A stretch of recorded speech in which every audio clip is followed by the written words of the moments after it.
Okay guys, we have another confused box here. This does say Age of Sigmar when it should say Warhammer the Old World, and they did indeed give me a big circle base when it should be a big square one, but we're going to fix that in today's video and turn this Prince Vhordrai, this also new Age of Sigmar character for Soulblight, into a vampire lord on Zombie Dragon for the Old World. I'm very much looking forward to this. It's going to be a two-part video. In this video, we are just going to focus on the big, awesome undead dragon. And then next week for Old World Wednesday, we're going to paint up the rider and combine the two at the end of that video. So that should be a lot of fun to see, and I can't wait to show it to you. So let's dive in. Okay, so here is the beautiful new zombie dragon. As you can see, I have managed to make him fit on a 100 by 150 millimeter base, which is the appropriate size for him to be used in Warhammer the Old World. Obviously, he's sitting a little bit askew. The dragon is looking the correct way. The rider will be looking a little bit off to the left, but I don't think it looks bad. I think it actually works quite well, and it will look awesome kind of flying around the battlefield, wreaking havoc and just being awesome. So very excited to get this miniature painted. Now, the scheme that I'm going to go for this particular guy is, it's actually originally a Squidmar scheme. It's one of the first few videos where Lucas was on board, and he showed us how to paint a Flesh Eater Quartz start collecting box in 8 hours, that whole video. And that's what I based my entire Flesh Eater Quartz army on, including my other Zombie Dragon and 3 Tower guys. They're all painted exactly the same as this. And I was curious to know whether that scheme was going to translate well onto the new model, or if it wasn't going to work at all, I was going to have to do something else. So it was a whole process. I wanted to match my other guys, so I would have a 5th giant flying undead monster to use in my games. So we're going to see how that works out. So obviously we started with the Dark Oath Flesh, and we applied that to all the soft, fleshy skin parts of the model. I know it looks like a bit of a weird skin dragon right now, but we're going to add bruising and different colors and make it look real pallid and real dead as we go on, and it's going to look awesome, I promise. So after we've gotten that done, we go to Rakarth Flesh, and we dry brush all of that skin with this. You can go for a slightly heavier dry brush. We do want to brighten up that skin and cover up a fair bit of that Dark Oath Flesh. If you're wondering how I sprayed the miniature, it was sprayed black and then it was sprayed zenithally with a light grey or white, whatever you have to hand should do the job. Just make sure that whatever one you do use, you use the kind of same across the entire army so all the tones match and it looks awesome. If you're enjoying all of the Old World content from me and you want to see more, make sure you do show your support. Give the video a like. Let me know what you'd like to see in the comments below, and make sure you're subscribed to the channel. 3 very easy things, but they do make all the difference. Okay, Wildwood was then brought in as a dark old color to use for all of the bones. So the dragon's horns, any protruding bones like rib cages and his like hip armor and stuff are coming out. I ended up covering most of the ribs in with blood later on because I think that's how it would actually look. But anywhere else where, arms bend, elbows, knees, that kind of stuff is going to have like actual old bone poking through. Like his whole front nose bit of the dragon is gone. So I did that in Wildwood. Plus all the horns and claws on the dragon as well.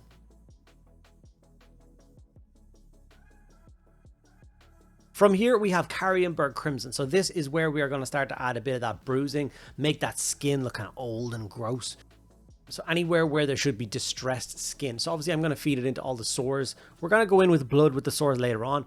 But where I'm aiming for this is this is going to overshoot the sores, go all the way around that soft skin. And then even where like the horns are like poking up through the skin on his back, where the horns and the skin meet, we're going to hit that with that Carrienberg Crimson as well.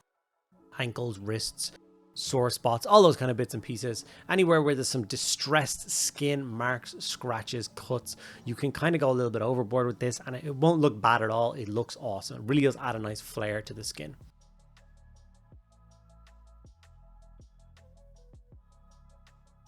You can see it here, like I was said, coming out from those horns. You can see how awesome it's looking going down his neck. I did obviously his tongue and mouth, inner mouth and that as well. Even though I do, like I said, go back with a lot of blood effect later on because I just think that suits the tone. This is going to be ridden by a blood dragon vampire in the end, so I think it suits.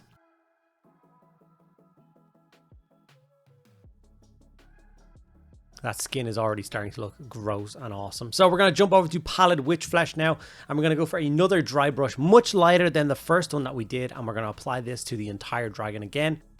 Obviously, you don't have to worry about the wings. We haven't painted those yet. But all the bone, all those distressed skin, all that Carrienberg Crimson, everything. And as you can see, I'm moving a lot slower with the brush because I'm being a little bit more precise. Making sure I don't transfer too much paint from brush to model. Do any like streaks or smears or anything like that. We don't want that. We just want to catch those sharp edges and add that little bit of pallid color to it as well. Already looking awesome. Obviously the wings are throwing off the kind of look of the model now. So I think it's time we start to get a color on those wings. And for that, we are going to resort to Flesh Terror's red contrast. And we're going to paint this as a solid coat across all of the wings, except for the kind of main arm of the wing, if that makes sense.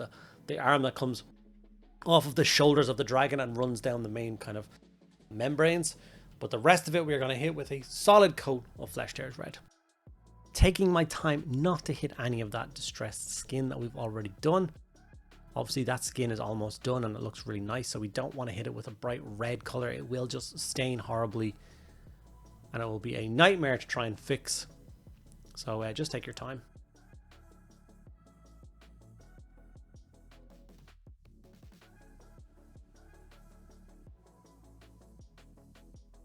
And as you can see, it does change the entire tone of the model when you see those big, glorious, red, raggedy wings off the dragon. I love it so much. Kind of wish the dragon had fins going down the middle of its back to add that red there as well. I think that would have looked incredible, but we'll make do with the bone, don't worry. From here, we're going to get some Squig Orange, and we're going to lightly dry brush this across all of those wings, which is once again just going to add a lot of texture and a lot of like variation to those wings, all those raggedy. It's going to catch the edge. It's going to look beautiful. Make a huge difference from the really flat red that the Flesh Terrors was to begin with. We are going to hit the wings with another coat as well, but we just want to kind of blend it in with everything else first.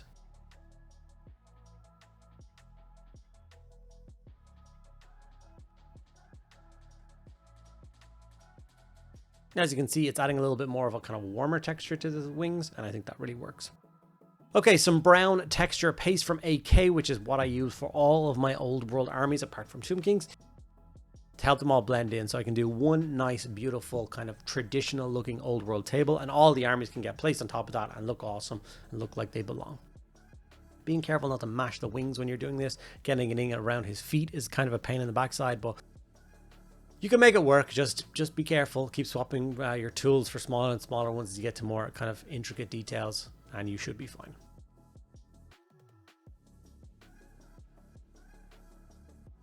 Okay, with that dry, it's time to actually start working on the kind of rocky facade that he is clinging to. So for this, we're going to get some Basilicanum Grey contrast paint, and we're going to paint that up the rocks. Obviously, there's like a lot of dirt. This is not a new structure. This is a very old, raggedy ruin. So at the bare minimum, we're going to go for this kind of this grey. But after that, we're going to hit it with wildwood for all of the like tree limbs hanging off the side. And then I'm going to play that around the edges and all the cracks and all up the kind of dirt and debris that's kind of filling out of these stones. We're going to hit with that wildwood as well, just to help it. You don't even have to wait for the grey to dry. This is very much a kind of a back and forth motion to get a nice base coat done for this kind of area. When that's dry, we are going to go in with a Ryza Rust dry brush, which we're going to hit all of the texture paste with that. So all that brown you did on the base, a little bit of Ryza Rust. Adding orange to a base may seem bizarre, but it does work a treat, I promise you. It adds a little bit of richness to the soil, and it's not the final dry brush, so we're not just going to leave it as an orange looking ground. But with this dry brush, we are going to hit all of those stones and rock face and tree, all those other bits and pieces that are on the base texture. We're going to hit with the Ryza Rust as well. After that, we're going to move over to a bone dry brush. We've made sure we've washed our brush out thoroughly to get rid of any of that orange. And then we have a nice bone dry brush. As you see, I'm going extremely light over that, catching those edges. We're going to rush that up all the rock face and everything as well, which will add a really nice, very simple highlight to that. Make it look that kind of rocky outcrop look really, really old. And whilst we have a little bit of bone on our dry brush, we're going to go for a very light dry brush of that bone across the wings of this dragon. Just once again to grab some sharpness and detail to the wings and help it stand out and blend a little bit better in with the rest of the dragon. That pallid color will do a treat for that.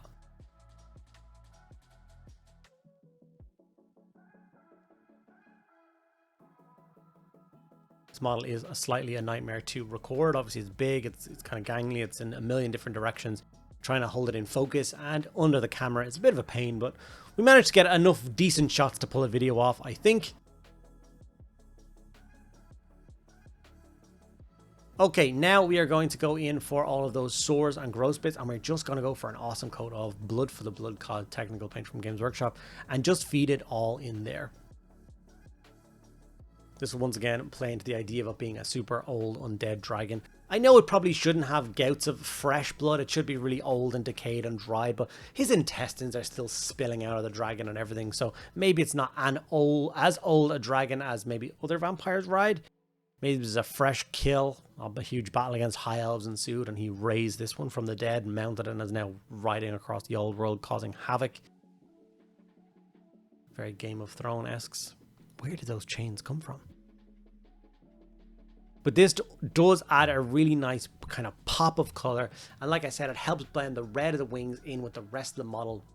Just like we added the bone to the wings, we're now going to add the red to the body, and just help tie those two kind of main colors of the piece together as one. And I think it really works. It's okay if you overshoot this. You don't have to be as neat as possible. A bit of blood dripping down or hitting on the skin here, there, everywhere. It doesn't really make much of a difference. We have grass tufts. We super glue those into place. They have a natural stickiness to them, but I always use a touch of super glue just so they stay in place forever. I'm using kind of like a yellowy dead grass. If this thing is based in vampire land, their lands aren't particularly fertile. Everything's a little bit dead and decaying from the kind of power of vampirism or undead or necromancy or everything. So a few yellow grass tufts spread around, and that gives us our finished vampire zombie dragon. I love it to death. I think it looks so cool, and I'm very, very excited to paint up the vampire lord that's going to sit atop this beast and get that glued into place, which will give us an awesome finished piece. If you enjoyed this video, you think you learned a lot, make sure you do think about subscribing to our Patreon or becoming a channel membership link down below. And if you want to check out and purchase anything for yourself, we have links to a couple of stores for either all UK or if you're in the rest of Europe. You get a nice 20% discount on a lot of the Games Workshop stuff, and the channel gets a nice little kickback too. All those kind of extra benefits are linked down below. Check them out for yourself if you want to help support the channel grow to bigger and better heights. Thank you guys so much for sticking around at the end of this video. I'll see you in the next one.